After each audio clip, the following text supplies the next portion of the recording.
नमस्कार, मी स्वराज. तुम्हाला झणझणीत अशी ब्रेड, पाव, चपाती, भाकरीसोबत खाण्यासाठी सुटसुटीत अशी मोकळी रोटी बनवून दाखवणार आहे. करून बघा, नक्कीच आवडेल तुम्हाला. आता या ठिकाणी कांदे, अंडे आणि एक टमाटा घेतलेला आहे. तुम्ही तुमच्या आवडीप्रमाणे ठेवा. एका टमाट्याचा वापर करते, मोठ्या साईजचा. कांदे आणि अंडे तुम्ही तुमच्या किती लोकांसाठी भुर्जी बनवायची त्यानुसार इथे ठेवा. आता भुर्जीसाठी लागणारे साहित्य बघा. हे 3 कांदे असे चॉपरला फिरून घेतलेले आहे. बारीक असं चिरून घ्या कांदा, जर चॉपर नसेल तर तुमच्याकडे. बारीक चिरून हिरवी मिरची घेतली आहे 3 ते 4. मोठ्या साईजचा असं चॉपरला टमाटा फिरून घेतला आहे मी. इथे धने जिरे पावडर 1 चमचा लागेल. लाल तिखट, हळद, कोथिंबीर स्वच्छ धुवून बारीक चिरून. आणि इथे महत्त्वाची गोष्ट, लसण टाकायचं आहे आपल्याला. 7 ते 8 लसणाचे पाकळे अशा ठेचून घेतलेले आहे. भुर्जीमध्ये खूप छान लागते, नक्की करा बघा तुम्ही हे टाकून. आता कढई घेतली मी. आता त्यामध्ये हे कांदा टाकून घ्यायचा. अगोदर तेल टाकायचं नाही. कांदा थोडासा हे पाणी आटून घ्यायचं कांद्याचं, जेणेकरून तेल टाकायची गरज पडत नाही लवकर. आणि भुर्जीमध्ये असा कांदा भाजला ना खूप छान लागते भुर्जी. गरज नाही पूर्ण असं पाणी आटते आणि लगेच तेल टाकायचं नाही. म्हणजे असं थोडंसं पाणी आटून घ्यायचं या कांद्यात. एखाद्या मिनिट भरे कांदा परतून घ्यायचा. इथे पाहू शकता बघा, पाणी बऱ्यापैकी आटलेलं आहे कांद्याचं आणि थोडंसं ब्राऊन पण झालेलं आहे. आता आवडीप्रमाणे तेल टाका यामध्ये. इथे मी 2 चमचे टाकते. ते आवडीप्रमाणे तेल ठेवा.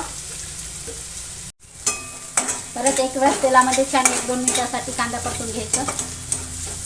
त्यामध्ये टाकते हिरवी मिरची बारीक चिरून. ठेचून टाकलेलं आहे लसूण. नक्कीच टाका तुम्ही. लसूण छान परतून झालेलं आहे यामध्ये. आता त्यानंतर हे बारीक चिरून आता टमाटर. नंतर त्यावरून टाकायचं आहे मीठ. टमाट्यावरच मीठ टाकायचं. टमाटर खूप सॉफ्ट होते आणि गॅस कमीवर ठेवायचा आहे. त्यानंतर टाकते अर्धा चमचा हळद, लाल तिखट थोडंसं टाकते मी. तिथं अगोदर मिरची टाकलेली आहे. तिखटाप्रमाणे लाल तिखट इथे ठेवा. धने जिरे पावडर 1 चमचा टाकलेला आहे मी. बारीक चिरून अशी कोथिंबीर.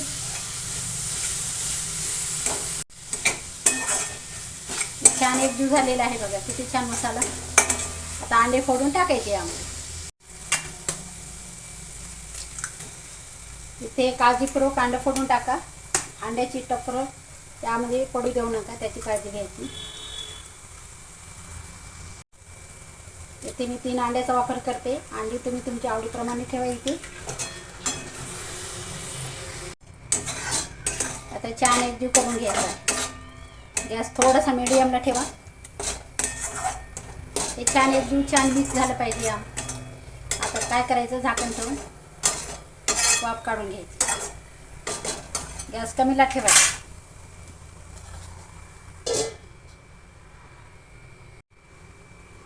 बघते मी. हे बघा, 1 ते 2 मिनिटासाठी झाकण ठेवून असं आता छान एकजीव करून घ्यायचे. आणि बाकी राहिलेली कोथिंबीर यावर टाकून घेतलेली आहे. किती छान दिसते.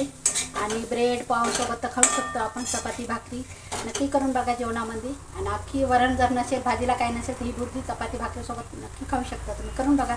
आवडली असेल तर लाईक करा, शेअर करा, कमेंट करा, सबस्क्राईब करायला विसरू नका. चॅनलला नवीन असेल भेटूया एका नवीन व्हिडिओ. तोपर्यंत धन्यवाद.